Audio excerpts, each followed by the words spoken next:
In 1948, Israel's entire AIR force was a handful of smuggled Czech fighters so dangerous that pilots called them mules, 25 Avia S-199s, each bought covertly for $44,600, cobbled together from mismatched Nazi-era parts. 78 years later, that same AIR force flies 50 F-35I Adirs equipped with custom electronic warfare suites no other nation possesses. Every aircraft between those two extremes reveals how a state with no aviation industry forged one of the most lethal air arsenals on Earth. It began with a secret deal and a pilot named Modi Alon.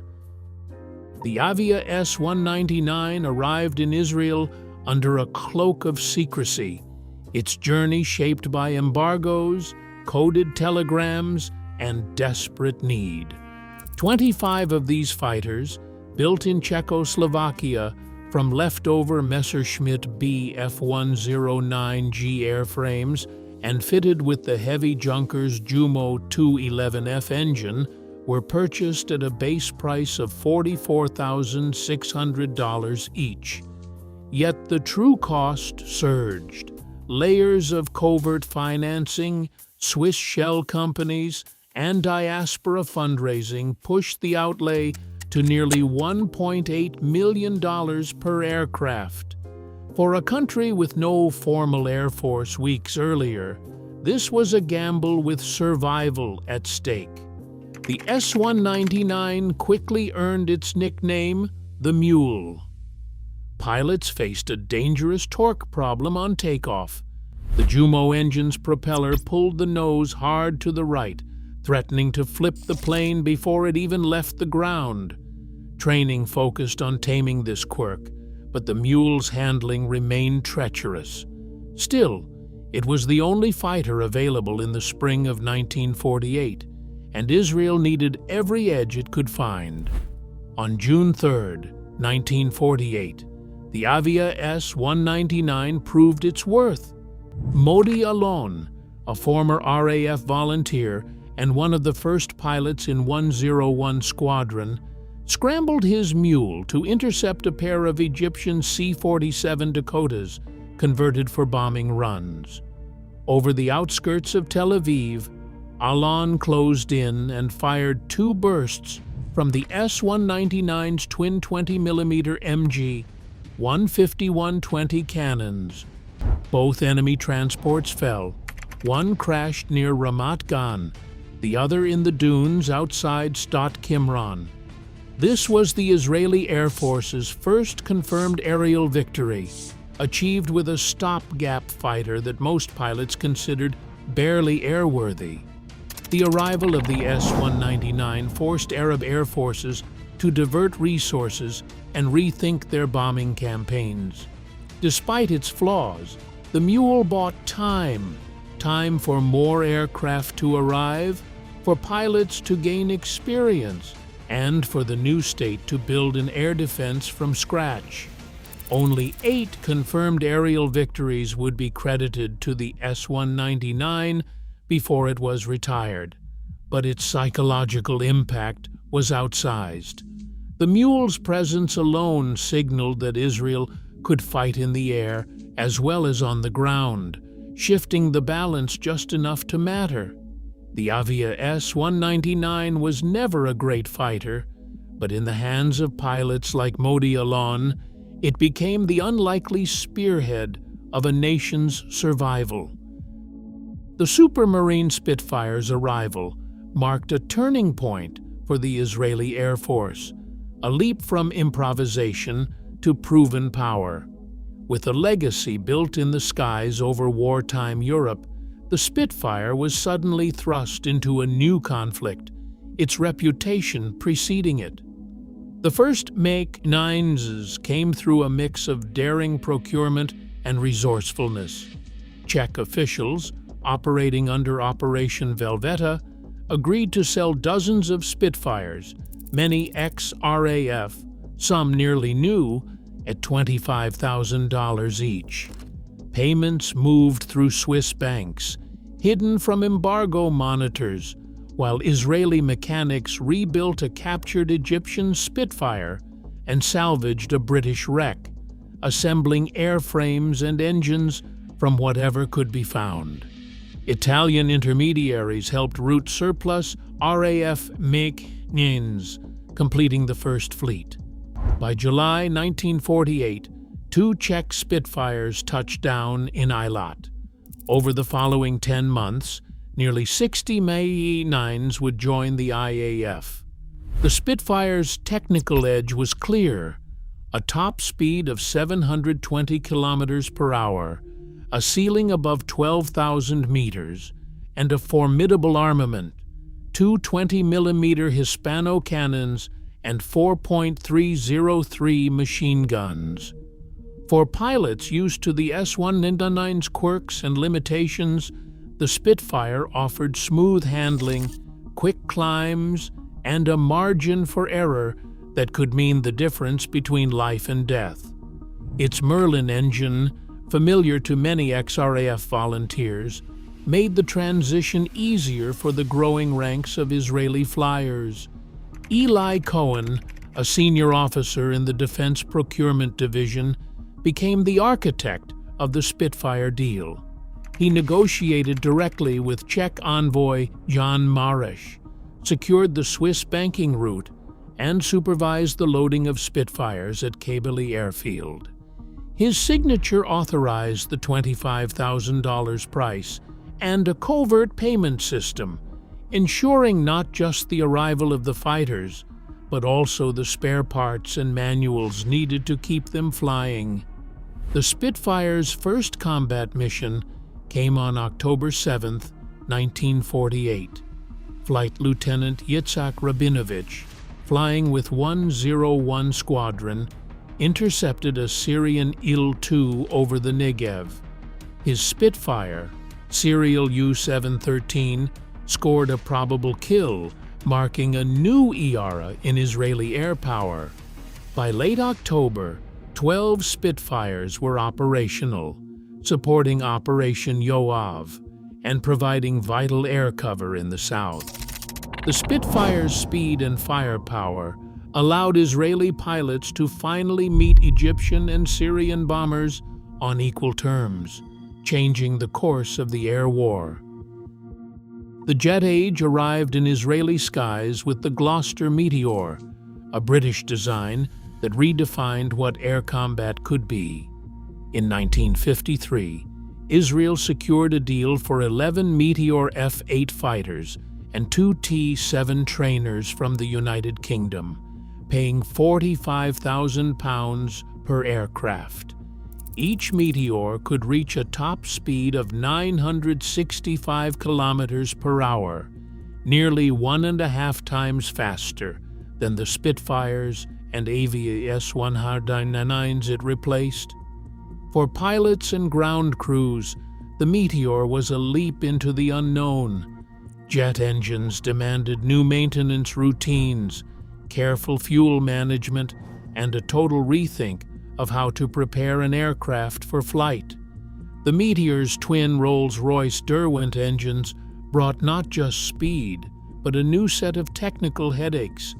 Israeli mechanics, many with piston engine experience, spent long nights learning the quirks of turbine blades and high-octane fuel. Spare parts were scarce, and every sortie depended on improvisation and skill. Combat put the Meteor's promise to the test. On March 1, 1954, a Meteor F-8 intercepted a Soviet-built Yak-9 that had strayed into Israeli airspace. The Meteor's speed advantage was clear. It closed the distance, lined up a shot, and scored the first jet on prop kill in Israeli service. That encounter proved the Meteor's value. As more than a training platform, it was a frontline fighter capable of defending the state against modern threats. But the Meteor's limitations soon became apparent. While fast for its era, it lagged behind the newest Soviet jets entering Arab inventories. maintenance demands strained the IAF's resources. For every hour in the air, the Meteor required hours of careful inspection and repair. Still, the Meteor era taught Israeli crews how to keep jets operational under pressure, laying the groundwork for future generations. The Meteor's arrival set a new standard for speed and firepower, but it also exposed the need for even faster, more agile fighters. The experience gained in those first jet years would drive Israeli planners to seek out the next leap, the supersonic world of the Mirage 2ICJ. The Mirage 2ICJ arrived in Israel at a moment when speed and altitude alone no longer guaranteed survival. By 1961, the Arab states were rearming with the latest Soviet jets, and Israeli planners needed a fighter that could outpace and outclimb anything in the region. The answer came from France. Dassos's Delta-wing Mirage 2ICJ, a supersonic interceptor capable of Mach 2.2 and armed with two 30mm DIF-A cannons. The initial contract brought 72 Mirages into Israeli service, each purchased at $1.2 million, a staggering sum that reflected both cutting-edge technology and the urgency of the times. The Mirage's Delta wing was more than a design flourish. It enabled blistering acceleration and tight turns at high altitude, giving Israeli pilots a decisive edge in both interception and dogfights. But the true test came on June 5, 1967, as the sun rose over the Sinai. Operation Moked began with a single radio call. Mirage pilots, flying barely above treetop level to avoid radar, crossed into enemy airspace in the opening minutes of the Six-Day War. Within 3 hours, they destroyed more than 300 Arab aircraft on the ground and in the air, crippling the Egyptian, Syrian, and Jordanian air forces before they could launch a coordinated response. The Mirage's speed and climb rate allowed repeated sorties. Some pilots flew up to 4 attack runs in a single morning. The numbers told the story. Over 300 enemy aircraft destroyed in a matter of hours, the majority by Mirages. This was not just a victory in the air, it was a demonstration of a doctrine built on preemption and technological superiority. Israeli pilots, many of them veterans of earlier wars, adapted instantly to the Mirage's unique flight profile. The Delta wing demanded precision, especially at low speeds, but rewarded boldness with unmatched agility at altitude. The Mirage 2ICJ became the backbone of the Israeli Air Force, setting a new standard for what a fighter could achieve in combat and establishing a model for future acquisitions: fast, versatile, and always a step ahead of the adversary. The Mirage era also set the stage for the next challenge. When France imposed an arms embargo in 1967, Israel would be forced to look inward, leading to the birth of indigenous fighters like the Negev. But for a crucial decade, it was the Mirage that defined the IAF's doctrine of striking first, striking fast, and never conceding the technological edge.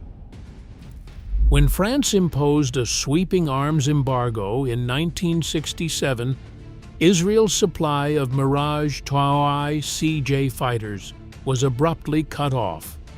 The IAF faced a stark dilemma. Without access to spare parts or new airframes, its frontline squadrons risked being grounded just as rival Arab air forces were rearming with Soviet jets. Israeli engineers at Israel Aircraft Industries answered with a bold solution: reverse engineering the Mirage to create a domestic copy, the Negev. Working from a handful of airframes and clandestine technical blueprints, They reconstructed everything from the Atar-09C turbojet to the distinctive Delta wing, often machining parts from scratch. The project moved quickly. By 1971, the first Nesher rolled out of the Ben Gurion assembly line, indistinguishable from its French predecessor, but carrying an Israeli name and serial number. Between 1971 and 1974, 61 Nesher fighters entered IAF service. They were built under conditions of secrecy and urgency, with each aircraft representing a step toward full self-reliance. The Nesher's combat debut came on October 9, 1973, during the Yom Kippur War. Syrian and Egyptian pilots flying MiG-21s and MiG-17s challenged Israeli airspace in waves. Nesher squadrons scrambled from forward bases, intercepting enemy formations in the Golan and Sinai. Over the course of the war, Nesher pilots engaged in 104 confirmed aerial combats without losing a single aircraft to enemy fire, a record unmatched by any other IAF type at the time. Their kill tally included MiG-21s, MiG-17s, and Su-7s, often downed in head-to-head dogfights or during low-level interception runs. The Nesher was more than a stopgap. Its success proved that Israeli industry could not only copy advanced designs, but also adapt and improve them for local conditions. Engineers incorporated Israeli avionics, ejection seats, and customized weapon mounts, setting the stage for the next leap. The Kfir, a fully indigenous fighter built around an American engine. The Nesher's story is one of necessity turned into advantage, a demonstration that when cut off from foreign suppliers, Israeli ingenuity could deliver combat power on its own terms. The Kfir entered Israeli service in 1975 as the country's first true indigenous jet fighter, drawing on the Mirage V's airframe but powered by the American General Electric J-79 engine. The Kfir combined French agility with American thrust. Israel Aircraft Industries produced 120 Kfirs, each equipped for both air-to-air combat and ground attack. The first confirmed Kfir victory came on October 13, 1973, when a Syrian MiG-21 was downed in a close-quarters dogfight. Over its career, the Kfir scored 35 aerial victories, most against Syrian and Egyptian fighters in the late 1970s. Israeli engineers equipped the Kfir with locally developed avionics, Python missiles, and reinforced airframes, allowing it to perform multiple roles from interception to deep strike. Parallel to the Kfir's rise, the McDonnell Douglas F-4E Phantom II became the backbone of Israel's multi-role squadrons. Acquired from the United States at a cost of $7 million per aircraft, the IAF operated nearly 90 Phantoms by the late 1970s. These jets brought new capabilities, long-range, heavy payloads, and the ability to deliver precision-guided munitions. On July 15, 1978, Phantom crews executed a landmark strike on a Syrian radar site, employing laser-guided bombs to destroy the installation with pinpoint accuracy. The mission relied on tight coordination between pilots and weapons officers who used onboard targeting pods to guide their ordnance. This operation demonstrated the shift toward deep penetration, high-precision attacks, and set the standard for future Israeli air campaigns. The combination of homegrown innovation in the Kfir and advanced American technology in the Phantom allowed the Israeli Air Force to expand its reach and adapt to new threats. These platforms bridged the gap between earlier dogfight-centric doctrines and the emerging need for air superiority and surgical strikes, paving the way for the next generation of fighters. The arrival of the F-15 Eagle and F-16 Fighting Falcon gave Israel a leap in air power that few nations could match. In 1976, Israel became the first country outside the United States to operate the F-15AB, investing $30 million per aircraft for 4 initial airframes. The Eagle's APG-63 radar could track up to 24 targets at once, an unprecedented advantage in crowded Middle Eastern skies. On June 27, 1979, an Israeli F-15A pilot achieved what would become a legend. 5 MiG-21s downed in a single sortie. This display of dominance set a new standard for air-to-air combat, showing how advanced sensors and missile integration, like the Python 5, could tip the balance before a dogfight even began. The F-16AB entered service soon after, with 144 aircraft acquired at $13 million each. The Falcon's agility and multi-role design made it a natural fit for both interception and precision strike. Its defining moment came on June 7, 1981. 8 F-16s, escorted by 6 F-15s, flew a low-level mission across hostile airspace to destroy Iraq's Osirak nuclear reactor. The operation, planned in secrecy and executed with pinpoint timing, eliminated a strategic threat in under 2 minutes. Every plane returned home.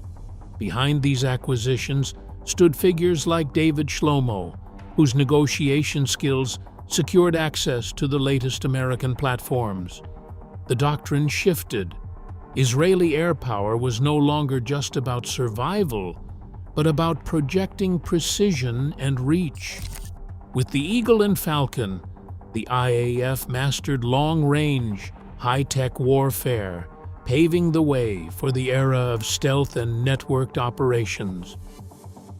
50 F-35I Adir fighters now form the sharpest edge of Israel's air arsenal, each tailored for local needs at a cost of $115 million, with 3 squadrons declared operational by late 2025.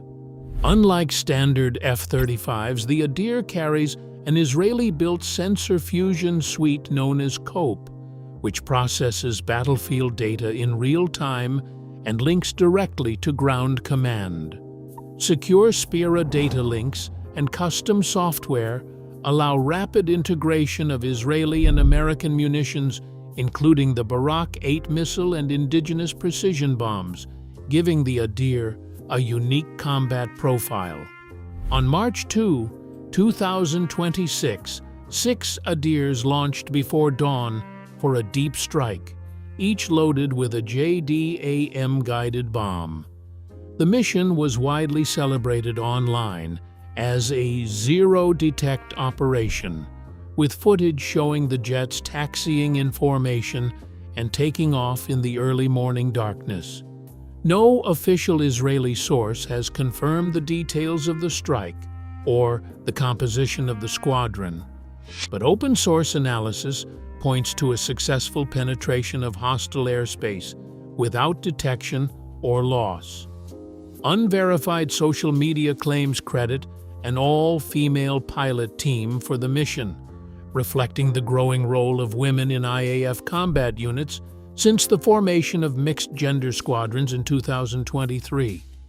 The Adir's ability to strike at long range, evade advanced air defenses, and deliver precision weapons in contested skies completes a cycle begun with improvised war surplus fighters nearly 80 years earlier. From Czechoslovak crates to stealth jets, the doctrine of technological edge and operational improvisation remains unchanged, now expressed in a platform that can operate unseen, update its own threat libraries, and connect Israel's air power to every corner of the modern battlefield. Today, Israel fields the F-35I Adir, one of the world's most advanced stealth fighters, after a journey from hand-built war relics to indigenous innovation. Each aircraft reflects a doctrine forged by necessity: technological edge, relentless adaptation, and operational secrecy. As regional dynamics shift and air power redefines deterrence, Israel's arsenal remains both a shield and a warning. The next chapter will be written at supersonic speed. Share your thoughts below.